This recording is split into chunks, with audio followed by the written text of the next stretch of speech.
muscles can actually learn to fire faster than ever before. Zac Efron has explored this idea with his intense workout routines. He has pushed his body to extreme limits for movie roles demanding peak physical performance. Think of his Baywatch physique, or the raw power shown in the Iron Claw. These amazing transformations are not just about gaining muscle size and looking good, they are deeply rooted in neural adaptation and the development of pure explosive power. The true secret often lies in very specific types of movement patterns. It is about how the brain tells muscles to contract with incredible speed and force. This complex process involves the central nervous system. It sends rapid electrical signals down to hundreds of thousands of motor units. Each single motor unit controls several muscle fibers. To build what some call super speed, you need to recruit more motor units, and you need to do it extremely quickly. One key method involves intense plyometrics. These are specialized jump training exercises. They include things like box jumps, depth jumps, and broad jumps across distances. The critical goal is to minimize ground contact time. You want to absorb force and then immediately explode upwards or forwards. Imagine a very short, powerful spring. It compresses and then expands with huge kinetic energy. This rigorous training strengthens what is known as the stretch shortening cycle.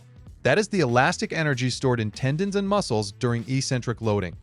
Then it is released with incredible force during concentric contraction. It is like stretching a rubber band to its absolute limit and letting it snap back with a sudden burst.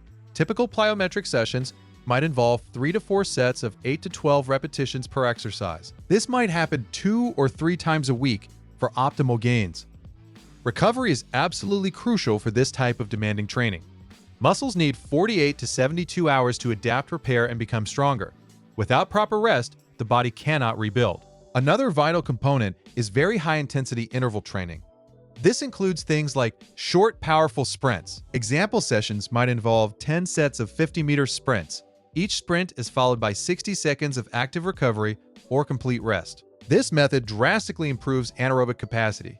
It also teaches muscles to work effectively under intense fatigue for longer periods. It boosts overall cardiovascular health too. Heart rates can reach 180 to 190 beats per minute during these short but powerful bursts. Sprinting form itself is important. It requires a powerful arm drive. It needs high knee lift. A quick foot strike landing on the balls of the feet is essential. This reduces braking forces and maximizes forward propulsion. Proper resistance training is also critical. It is not just about heavy lifting for bulk. The focus is on power lifts. Olympic lifts like cleans and snatches are perfect examples. You must explode through the movement with maximum speed. Even common exercises like the bench press can be adapted. Use 80% of your 1 repetition maximum performed explosively. 3 sets of 5 repetitions might be a good starting point. The goal is to lift the weight as fast as humanly possible. This recruits those critical fast-twitch muscle fibers.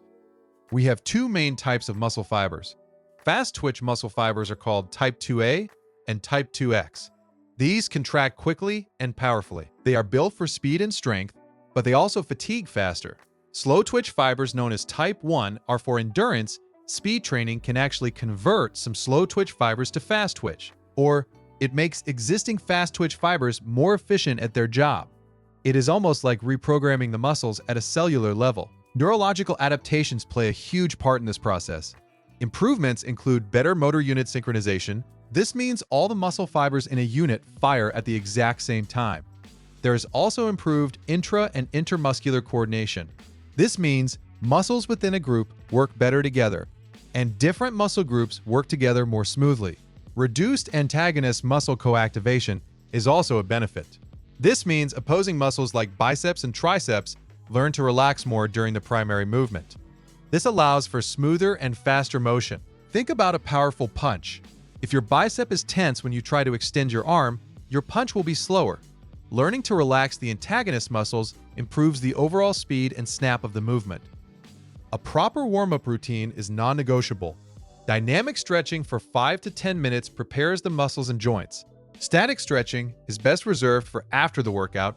During a cool-down, foam rolling can also help with recovery and muscle elasticity. Nutrition and recovery cannot be overlooked in this quest for speed. Adequate protein intake is vital for muscle repair and growth. About 1.6 to 2.2 grams of protein per kilogram of body weight is often recommended daily. Carbohydrates provide the necessary energy for these high-intensity workouts. 4 to 7 grams per kilogram of body weight is a common guideline. Hydration is also incredibly important. Drinking enough water supports all bodily functions, and getting 7 to 9 hours of quality sleep every single night is just as important as the training itself. Sleep allows the body to fully repair and recover from the intense stress. Progression in training must be gradual. You should never jump straight to maximum effort levels. Start with lower jumps, then gradually increase to higher ones. Begin with shorter sprints, then extend to longer distances as your body adapts. Consistency over months or even years is what truly builds lasting super speed and power. The mental aspect is also a huge factor in achieving such demanding physical feats. It requires intense focus. Visualization techniques where you imagine yourself performing the movements perfectly can help prime the brain. Discipline to stick to the rigorous schedule even when you feel tired is key, and relentless consistency is the foundation upon which all these gains are built. It is a long game. It is about pushing the physiological boundaries one day at a time.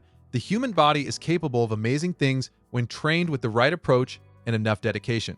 It is not about magic. It is about applying science and hard work. Many athletes dedicate a minimum of 12 weeks to a specific speed phase. Some programs run for 24 weeks. They might include variations in their routines every 4 weeks to prevent plateaus.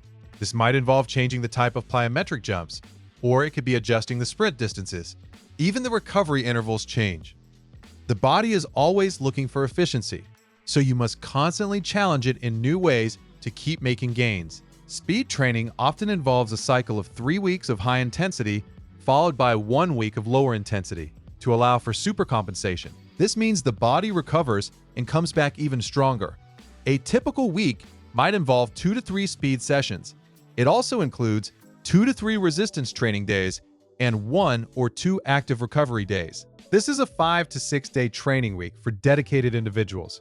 It takes serious commitment to achieve results like those seen in highly trained actors. Their dedication pushes the boundaries of human performance. They embody the idea that physical limits can be extended far beyond what many people believe possible.